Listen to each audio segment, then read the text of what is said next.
Your spouse isn't a project. She's not a person that if you whine loud enough or do the dishes enough or you don't earn sex like you do other goals. So you gotta think more in terms of this is a person, not like a goal.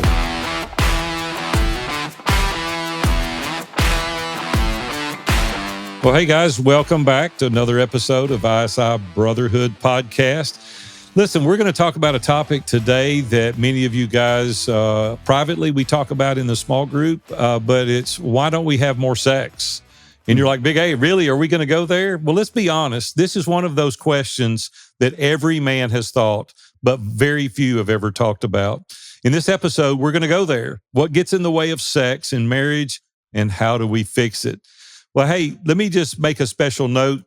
Those that are listening to this episode today, if you're a dad, a lot of young men follow me, a lot of teenagers follow me, and I'm so grateful for that. So parents, use your own discretion if this is an episode that you think is suitable for your children.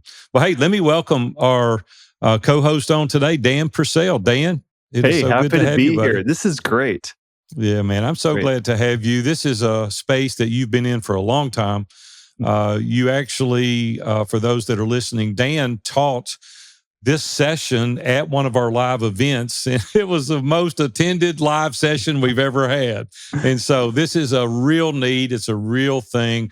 Dan was an ISI brother for years and years and years and added so much value to our organization.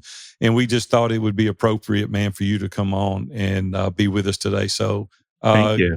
Catch us up just a little bit. Give me just a little snapshot of how you've been recently. Good. ISI really helped me get my start. Since joining ISI, I launched a podcast. I got the courage to find my who's in my businesses so that I can focus more on my unique zone of genius. I still do my come as you are documents. I update it every so often and I review that constantly. I do the 12-week year. Which was something else I learned from my ISI brothers. I still continue that today. So there's so much of my success in business and personally that I attribute to my time learning from you and all the other really good men in ISI. Yeah, well, thank you, Dan. I appreciate you saying that.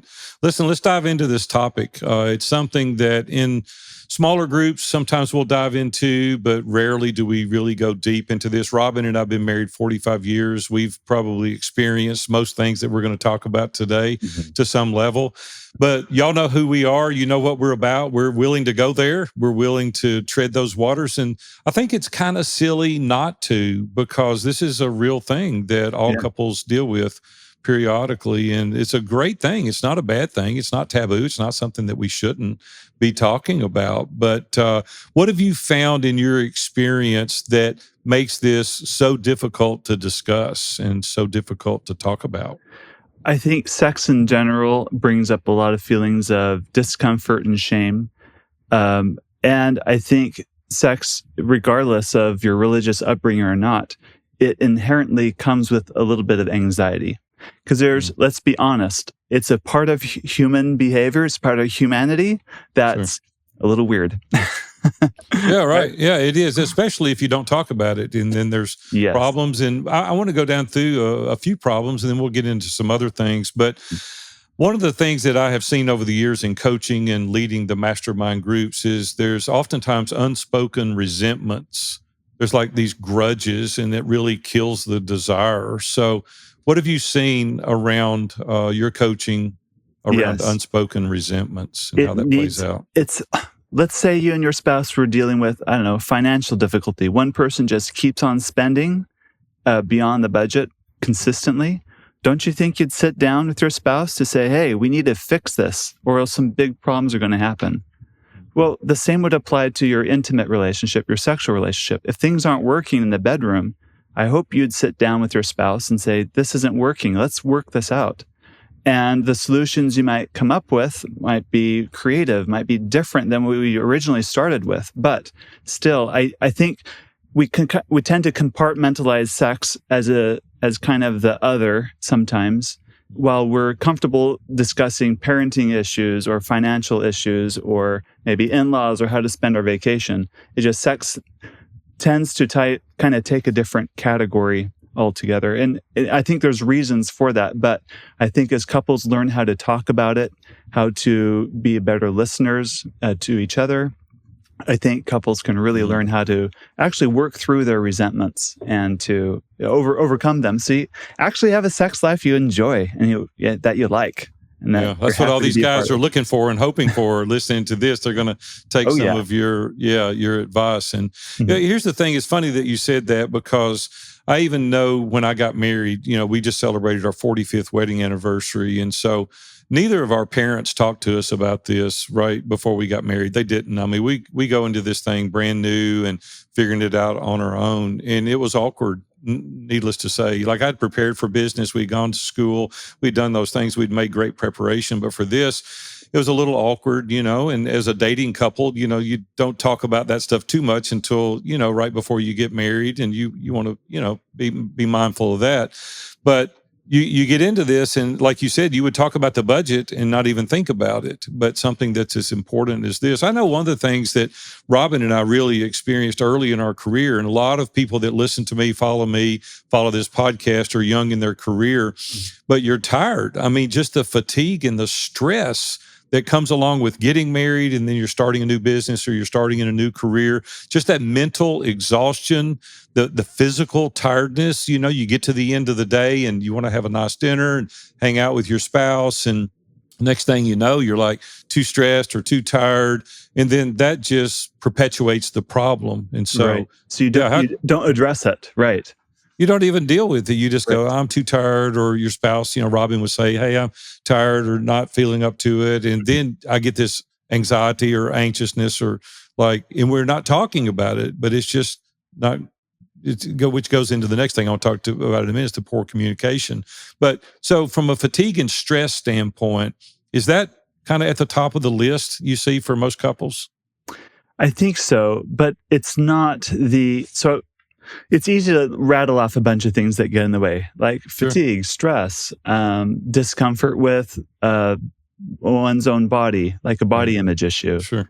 You could talk about, there's a lot, but I think those are surface level issues. Yeah, and I'm glad you're here, because we're going to dive into the real. Although they definitely play a role, but there's a lot of evidence that says stress, to some people, actually increases desire for sexual connection, not decreases it, because the stress hormone cortisol in your body, one of the byproducts of it is oxytocin. It's that bonding hormone. So for some people, stress is actually the driver for more human connection, not less.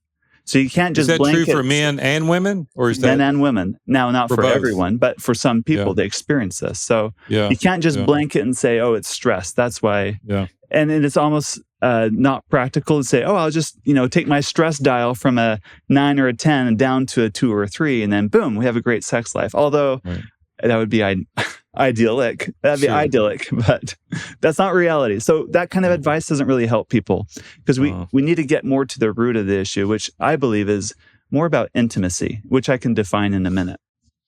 Yeah, let's go ahead and go through that. Just a few of the things, and like you said, we could go over this for hours. The surface level things, and we want to get to the root cause of the problem. But just some of the things I'd written down that some people can identify with is maybe poor communication, right? Insecurity, shame, different sex drives. Yes. If those mismatched libidos left unaddressed, now we got a real problem later. And then kids, busyness.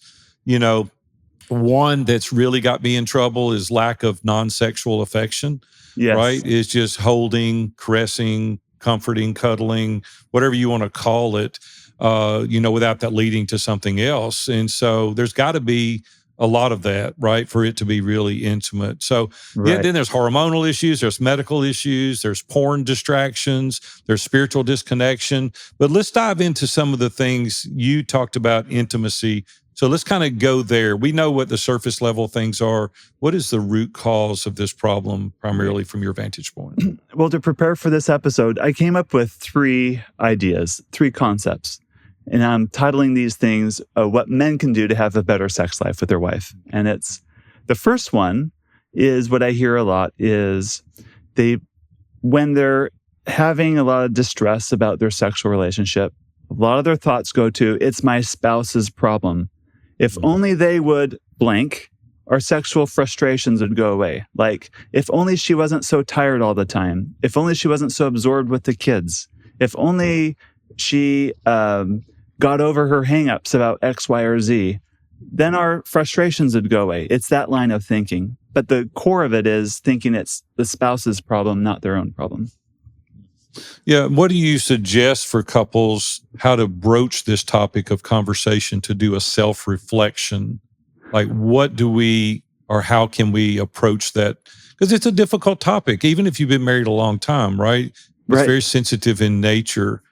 How would you address this with Mrs. Purcell if you were to sit down with her and say, hey, here's the first place we can start? Well, I've got a story about this of how I did it wrong. Oh, okay. First of Well, all. tell us that, and then we want to learn how to do it right. Sure. So, my wife and I have been married 22 years. About the year 13 mark is when we really started investing in improving our sexual relationship. And it was a glorious time in our marriage. We were like honeymooners all over again. We're like rabbits. We're just really thoroughly enjoying ourselves because we're learning so much and applying it as just the right season of our life. And then fast forward another year or two, my drive is still very high, and my wife's drive hasn't caught up to mine, as I would say. Sure. And even though we had this season that was great, I kept, in my mind, I kept on progressing, and she just plateaued. And I was really frustrated about that. So because of my line of work, I listen to a lot of podcasts about sexual intimacy. I have books that I read, whatever. And there was one particular book that I was so convinced if my wife would just sit down and read this book, all of our sexual frustrations would go away. She'd apply the homework, and hey, she'd finally catch up to my level. You know where this is going, right? Yeah, I do. For a disaster. It's a train wreck. I highlighted the book. I wrote notes in the margin. I had like sticky notes and whatever. And I'd like carefully place it like on her nightstand, and it wouldn't move for a week. Like, what gives? So I'd like strategically position it over her pillow, and it still wouldn't move. It'd go back to the nightstand. And my wife and I had a discussion or an argument about it. Said, hey, how come you're not reading this book? She's like, Daniel, we have 6 kids. I homeschool. I cook all the meals for the family. I have barely enough time for myself to even shower. And yet you want me to sit down and read a thick book about sex? And, she had a really good point. Like, she just really didn't have a lot of time to herself, or took a lot of time for herself. So did you resent that? Let's talk about that for a second. When she said that, did you like, well, hey, everything is more important than this? Did you feel, because guys hearing this right now are going, well, there you go. I mean, she's using all these excuses. That still doesn't change who you are. Exactly. I was. So this is what I said next. I'm like, I'm going to make a deal with you. I will take over all the meal prep for 2 weeks. I'll do all the meal prepping, shopping, cooking, clean up, everything, which would free you up like an hour or 2 hours a day.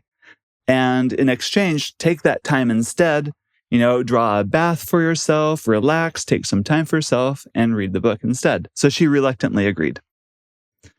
And another part of the story you need to understand is one of our contention points in our marriage at the time was dinner would be late, like 7:30, 8, sometimes even 8:30 o'clock at night.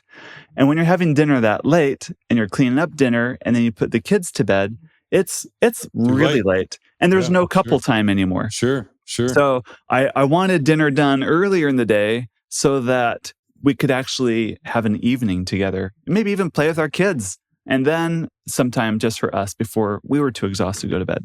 Well, guess what? For those 2 weeks, I had dinner done 5:30 every single night. Right. And I cooked great meals. I love cooking, and I cooked the kind of meals that she likes. And I really made sure the meals were great.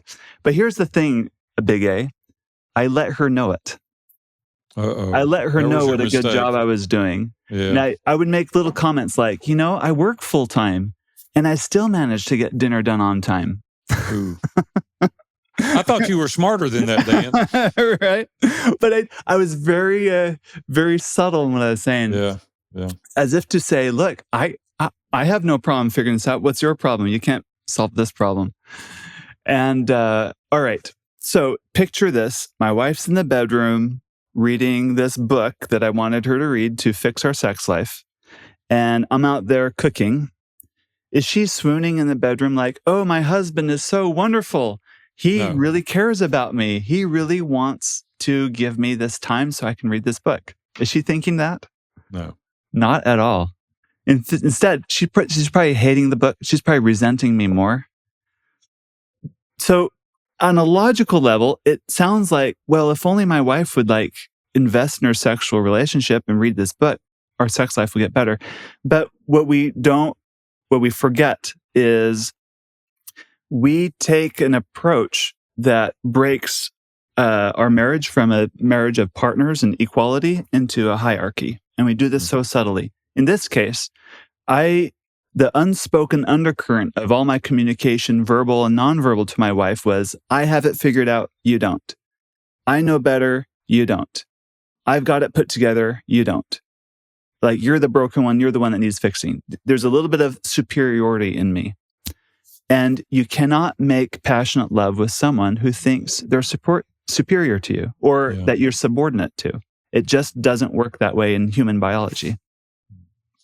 Yeah, we weren't created that way, right? We were created as partners and not the hierarchy. So I know that in past experiences I've talked to you, you often say, hey, we got to learn to calm the heck down. We need to back off just a little bit. So tell the guys some approaches to take then. So how would you handle that same scenario differently today? Very differently. First of all, I would check myself first because... And how do you do that? What does that even mean? Yeah. Like, what do I need to ask myself? You need a lot of self-awareness here. But one great question to ask myself is, what is my role in why my wife has lower desire? How am I contributing to the problem? In my case, my superior attitude is contributing to the problem in that together, we are co-creating a wife and a marriage that has low sexual desire because of the way I treat her. Now, she has a role to play in it too, but I need to clean up my side of the street first before I start complaining about her side of the street, if that makes sense. And how can people do that professionally? We'll just take the average guy, me, for example. Like if I go into that, maybe I don't really think I'm communicating that way. Maybe it's not from my perspective. I know oftentimes I get in trouble from Robin. She'll say, why did you say it that way? And I'm like, I don't even know what you mean. But like I just said it. She said, you're so forward. You're so stern.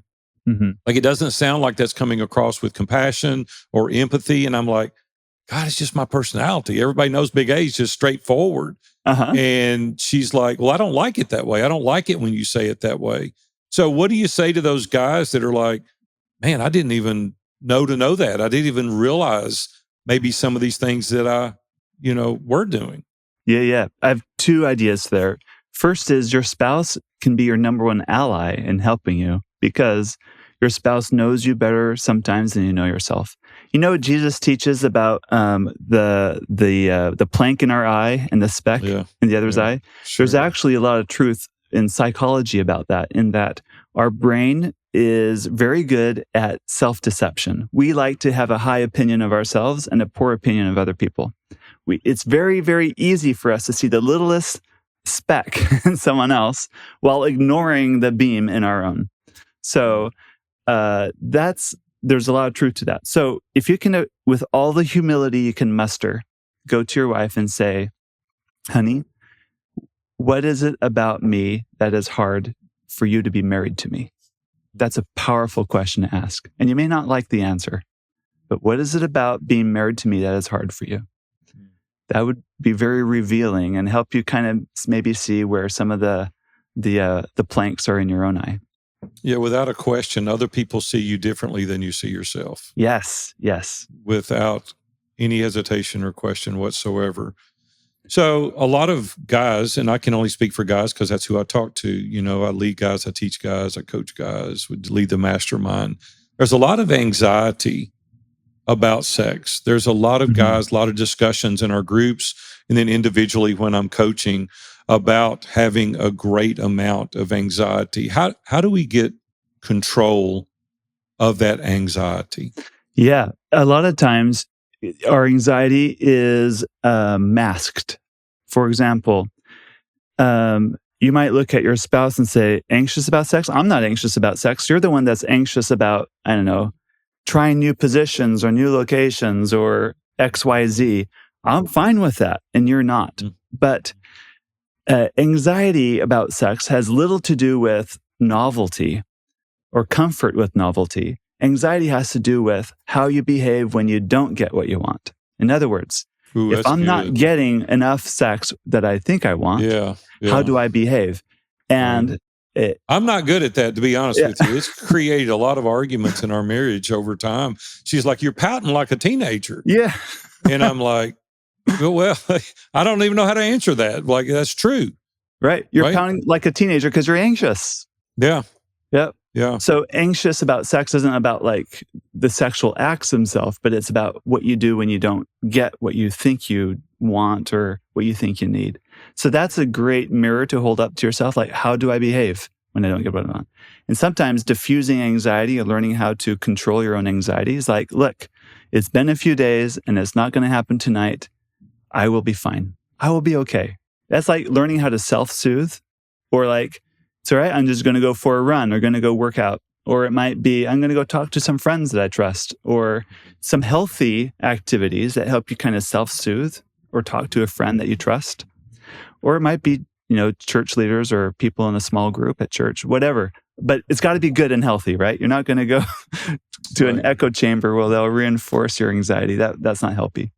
But I know that you teach a lot about being willing to endure some discomfort during that growth. Yes. Everyone's built differently as it relates to that. Talk to that just for a moment. What do you tell these guys that, their libido is off the chart, their wife's is not? We're going to get into talking about that a little bit more just in a minute. But like physically, that's discomforting. Emotionally, that's discomforting. We want to grow, but there's a lot of anxiety around it, a lot of discomfort physically and emotionally around that for guys. How much time should we be willing to endure for this growth? I would say a very long time for endure for growth. And this is what I mean by that. My view is sexual struggles in a marriage are actually God's way of inviting us to grow up. When we have, let's say, I want to grow muscles, I need resistance. Because if I just lift, I don't know, a 5-pound weight over and over, I'm not going to get much muscle. I need more resistance. So sometimes it's the difficulties that we have in our sexual relationship is an invitation for us to grow a little more. And that requires a little bit of enduring that growth, that discomfort, like you would want to grow muscles, right? Sure. You got to endure some pain for a little while if it's going to make you better in the end. So it's a refining process if you look at it that way. How can we educate ourselves better as it relates to, us being sexual beings? Like, how can we educate ourselves better? I'm glad you brought this up, Big A, because sometimes the issue with sexual problems in a marriage are none of the things that I talked about, and it's just purely a poor sex education. A lot of us don't have a great sex education. We don't know our own anatomy very well. We don't know the basic mechanics of pleasure. We don't know, there's a story of a couple coming in for sex therapy, and they're really, the presenting problem is she had a hard time achieving orgasm, having sufficient pleasure, sufficient stimulation for pleasure in the sexual act. And the therapist is working with them and asking them all sorts of questions. Do you do this? Yes. Have you tried this? Yes. Have you done this? Yes. And in the end, they find out they only spend 5 to 10 minutes in bed together. And the basic thing that was missing from their education, their knowledge, is she expected her experience to be very like his experience, very quick to be aroused and very quick to get there. And because she's a woman, she didn't know that that's not how women generally are. They had the wrong expectation in the first, just to begin with. So having a solid sexual education, knowing what's normal. In this case, for the women, you need about 20 to 30 minutes of good, loving stimulation for you to even get there. Solves so much of heartache sometimes. So we need to get better education sometimes. You talk also about the culture and having purity in the culture. Yes. Talk about that just a little bit and what we're experiencing today. Yep. All for the record, I am 100% all for the concepts behind purity. I believe sex is for marriage. We don't engage in premarital sex. Once we are married, we're completely loyal to our spouse. I believe in fidelity. I think that's the standard. I do think in the 80s, 90s, early 2000s, a lot of our listeners of this podcast in that generation kind of grew up at a time where a lot of people in conservative churches, because the pendulum in our larger culture swung the other way of open love, sex with anyone, any time. A lot of the conservative churches, the pendulum swung the opposite way to really preserve the idea of purity, almost to the point of they use a lot of fear-based tactics when it comes to understanding sex. So messages a lot of people received or absorbed in this era are about sex is bad, or it's only right in a certain time. Therefore, if I have sex outside of that time, I am now worthless. There's a lot of shame carried with it. And it was very effective at helping people not have premarital sex. A very fear-based approach is going to work. But the problem happens after they say, I do, and transitioning into a healthy sexual relationship where a healthy sexual education was lacking. So it's like all of a sudden, it's like the day before, it's like, no, no, no. Now that I say I do, it's a yes, yes, yes. Flipping that switch is very difficult for a lot of people. And so there's a lot of, just because of the culture, the conservative Christian culture at large, there's a lot of people that do kind of need to work through and kind of get back to basics of and fundamentals of what is healthy for a marriage and kind of believe in that. Let's switch gears for a second. So recently at the church I go to, we have 8,000 members, and we had a men's event, and there were about 1,500 men there. And they did a secret ballot survey among the men. So not your name, there was no way to track it, and there was questions on there. One of the questions is porn addiction. 83% of the men said at some level they struggle with porn addiction. I believe a lot of the guys that I've coached and taught use the lack of intimacy in their own marriage as an excuse to use porn. Yes. So what is the consequences of that? What is the benefit or detriment to being involved in pornography within a marriage? So I would say pornography is, for the record, I am 100% against pornography in any form. I don't see any value it can provide in marriage. And I'm not the only one that shares that opinion. Even secular researchers in the sex space find, John Gottman is one of the leading marriage researchers in the country. He also says, I see no value and benefit pornography actually adds to a marriage long term in all of his research and study. But we can't deny the appeal of pornography, right? Sure. Like, think about it. The woman on the screen never says no, never has a headache. You say, show me your body, and she happily does so. Sure. And always has, it's very... enticing, very appealing. Very enticing. It's very validating in a way. Sure, yeah. Right? So the temptation, I think, is when things go... By the way, this is a newer phenomenon because 2 or 3 generations ago, without as much easy access to pornography, if you and your spouse had sexual conflict, guess what? You didn't have a lot of alternatives. You duked it out. You worked it out. You solved your sexual problems. Right. Or for some people, if they have a sexual problem in their marriage, turning to pornography gives you the sense of eroticism because it gives you all, it's right? It works on all those mechanisms in your body that give you that what you sexual desire. satisfaction, right? Sure. And it's on tap. It's easy to get. but it's devoid of the relational and emotional work to get it. So in a way, it's kind of like it's like a diet of candy bars, right? You eat it, gives you quick energy, it feels good in the moment, but oh man, I can't eat a candy bar for dinner. Yeah. Long term, Right. it's poor nutrition. So Yeah. It'll starve the relationship of the emotional good. connection, the Yeah. relational connection. Plus, there's and a that real work. comparison there also that's not reality, right? Oh, of course. You Right. have this anticipation, these expectations, and your spouse doesn't measure up to that in some regard. And now there's a form of being disenchanted or unhappy in the relationship. Disillusioned. And Yeah. it's just an illusion. So how do I get my spouse to want more sex with me? Like, how do I do that? All right. Let's go there.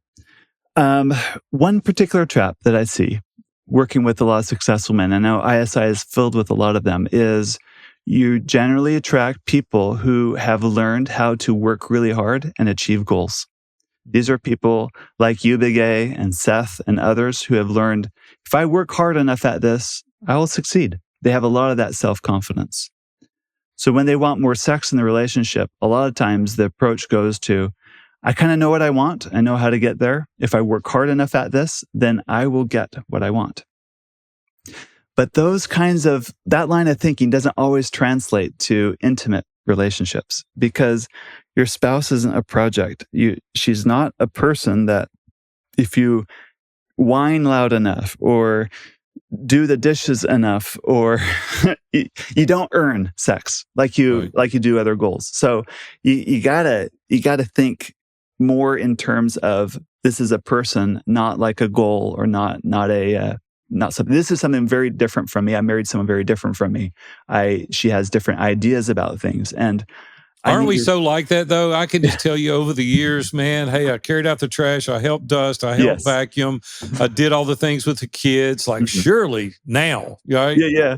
And it's like, that has no relevance whatsoever with Robin whatsoever. No, no, it doesn't. Even, but we think that way. It's like, do the task, right? You're going to get the outcome. Yes. And boy, have I found that's not true. And so sometimes it turns into like something kind of transactional. Hey, I've done all of these things for you. Can't you just give me a little something or other? And and we forget that sex is, at least human sexuality, is primarily relational. It's not driven purely by hormones or other things like that. It's about the relationship. So it's not what you get; it's what you give, right? Yeah. I like that. That's really. I remember a story that once I went to Robin and we were talking. She could tell that I was disenchanted at the moment, and a little later she said, "Hey, I know you were a little disappointed in this or that," which was unusual. I'm usually not disappointed, and she said, "I know what your expectations were. I know what your pleasure was. But let me give you a word of advice." And I was like, oh my gosh, this is going to be terrible. And she said, if you would focus on me and my needs, you might be surprised what would happen. And that is so true. And it's so difficult to do. And I hear people say, but I do focus on our needs. I take out the trash. I help, like chore play is the new foreplay, as they say, right? Yeah. I do all these things. But here's the thing. Your wife can smell it a mile away when your motives are about trying to get her in bed with you is why you're doing those things rather than really investing in her. And they know that motive a mile away, man. Yes. They can smell it. They have a sixth sense. They know that motivation from a mile away. It is crazy. Well, I know there's a couple of ways that we can do this. Some of the guys they're bullies, they bully their way in, right? They're very overt at doing it. That's obviously not the way, right? So how do you suggest tactically give the guys some ideas, some ways that they can approach this and do it the right way? Well, I'm glad you mentioned the overt way. That's really visible on the surface. Like that's like threatening your wife. Oh, if you don't do this, then whatever, right? It's the bully approach. Yeah. But there's also just as pernicious, and it's the covert way. This is the quote unquote nice guy. They're really nice. They're being really nice about things. Yet inside, they're kind of keeping score and they're upset. End of the day, I gave her a bubble bath. I put the kids to bed. I did all these things. And she's like, oh, honey, thank you. I'm so tired. And she goes right to sleep. And inside, he's seething inside, like, wait, I did all these nice things for you. And there's nothing, there's no reciprocation that way. One issue to add, and I'll get to answering your question about what to do instead, is we sometimes forget that passion only exists in freedom. There's got to be a little bit of give and take. There's got to be passion. There's got to be freedom in order for passion to exist. In other words, you need to be just as willing to let your wife say no as much as she's allowed to say yes in a marriage. One example is I don't like that answer, though, Dan. No, I'll just be we honest don't. with you. We don't like that answer, and it's so No. difficult to give that much freedom and latitude. A lot of guys that are listening to this right now said, man, if I took that approach, nothing would ever happen. And that's Probably. what myth we want to bust today Right. is that's not necessarily the case. Possibly some of the things that you've been doing are in alignment with what Dan and I've been talking about. And that's the reason I wanted Dan to come on to give us some insight as to how we can approach this differently. Because at the heart of it, you want control, not intimacy. Most of us say, oh, of course I Man, want you're an busting intimate me today, relationship. Dan. I don't know. I thought this was for the audience. This is for me. This is, that's powerful. So I like to illustrate this in the movie Beauty and the Beast, Disney's Beauty and the Beast. I think most Americans have seen this movie. In the plot, he needs to make a woman fall in love with him before the last rose petal falls. And Belle comes into the castle, he captures her, and he's trying to force her to fall in love with him. And all of those things, like demanding she has dinner with him, they all backfire, right? And then at the very, very critical moment, she realizes her own father's in trouble, and the Beast has this choice. If I let her go and leave the castle freely, she may never come back. But if I keep her here, then there's a chance that she'll still choose me and fall in love with me. But he learns that the only time she will actually freely, of her own accord, of her own agency, to choose the Beast back is if he actually lets her go.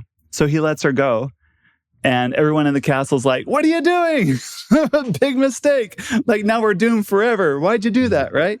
But because it's a Disney film, it has a happy ending. She ends up choosing him and coming back, and the spell is reversed and everything like that. But that's the point. We need to be like Beast sometimes and be willing to give our spouse full freedom and choice, even if it goes against what we think, because we got to prioritize freedom over control. You know, I hadn't looked at it from an intimacy standpoint, but I even teach this concept in business. It's like when you grab somebody's wrist and you force them in the corner, their inclination is to push back and to fight. But when you let go and you allow them to make an intelligent decision, oftentimes they'll do the things that you're wanting. And I've never really looked at it from an intimacy standpoint with my spouse that way. Right. It's good. What do you say to the guys out there that are saying, man, this is not a Disney movie for me. I'm not Beauty and the Beast, and maybe I married the wrong person. Like, what do you say to those guys? Thank you. And marriage is messy. It's intimate relationships are risky.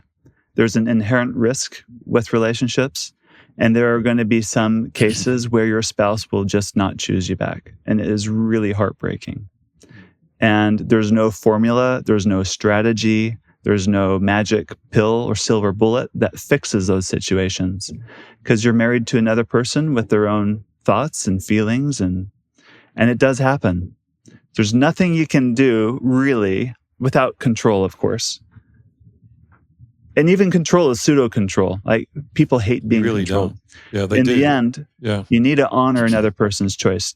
So the lucky ones of us have a spouse that chooses us back. But you also can set the conditions to make yourself a good choice. Have you let yourself go? Well, start becoming attractive again. Are there parts of your own character that you feel like aren't that need to be addressed? Then start working on those. Start working on being more trustworthy. Start working on being a better listener. Like, do all those things because you're investing in yourself, because that's what a good partner does.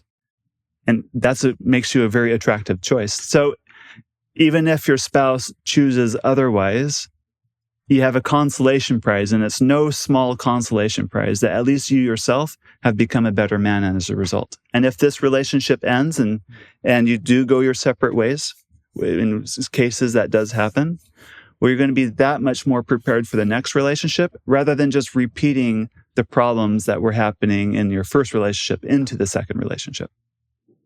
Hey, before we go, talk to us a little bit about, I've heard your story. You and I both are believers, and we really can kind of correlate this to kind of the creation, the fall, and the atonement pattern Yes. in the Bible. What does that teach us about how to improve our sexual relationships? So good. Think of going in the Garden of Eden, food's growing for you easily. Everything's abundant. There's no stress, no trouble. And then Adam and Eve, they partake of the fruit. They're cast out of the Garden of Eden. And now they have to face life very differently, right? Now they work for things. But through all of that, in the Bible story, there's a promise from day one. There will be a savior, a redeemer. There is a way back. It takes some work, takes some effort. You have to go through some things, but there is going to be this promise. And you will be saved eventually by my grace. This pattern of creation, fall, atonement happens in marriages. Creation, think about like your honeymoon, right? The fall is the sweatpants phase when the honeymoon phase wears off and you start realizing, those things that initially attracted me to her are actually really annoying now. And vice versa, right? Those things that she thought were great in you, well, they're getting on her nerves now too. And so the sweatpants phase. They call that knowledge without love. In the first, when you get married, it's love without knowledge. You fall in love with them without knowing everything about them. Now that you know more about them, you don't love them as much. So the quest is, if you will, love with knowledge. It's learning to grow through it together. I've chosen this person. I still choose this person. Can I step in with both feet and fully keep choosing this person and learn how to love someone who is so different than me? Wow, that is so good, Dan. So good, man. I know this is a difficult topic. You've got so much that you're able to share with others. Before we leave, tell guys how they can connect with you. What's the best way to reach out, how to follow your podcast, and how they can connect with you even after this episode. Thank you. My website is getyourmarriageon.com.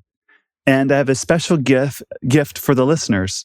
I have a guide that's a 3-page guide, how to overcome sexual difficulties in your marriage or how to enhance sexual intimacy in your marriage.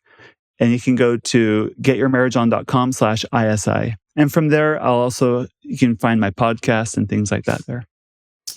Man, so good today. Thank you. I could keep you here for hours and continue this. Maybe we'll have you back for a second episode. But guys, listen, thank you for tuning in today. Sex is a God-given gift to married couples. But like any gift, it has to be unwrapped, it has to be enjoyed, and it has to be stewarded, not buried under silence and shame or excuses. So I want to challenge you today. Go sit down with your spouse this week and ask each other this question. What does emotional and physical intimacy look like for us right now? Then I want you to listen. I don't want you to fix it. I don't want you to defend it or interrupt. Just listen. Thanks for being here today. We'll see you next week.